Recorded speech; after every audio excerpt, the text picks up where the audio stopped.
no kuvuga izo ntege nkeya abandi bo bivurugutamo baramaze ukamara gusezerana n'umuntu ubundi ukajya bya bindi maze kuvuga byose uko nyine hari ingaruka bikugiraho.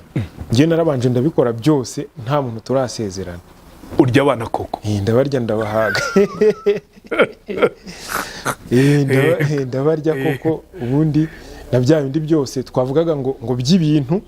Urumva hari igihe ujya gushaka umugore umucunzeho ngo kubera ko afite akazi keza nyine ngo uzamuprofita ngo mujye mu mabanke ngo mugufata nguzanyo n'ibiki byose.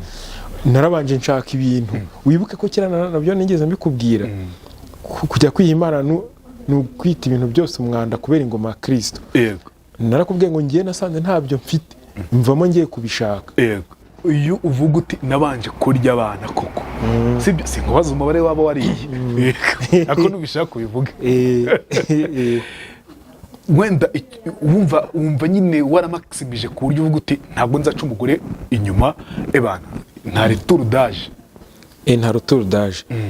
Ni ukuvuga biriya bintu nubwo ngewe mbivuga nge ndi proud yo kubivuga ariko abantu benshi baba babikora ariko batabivuga.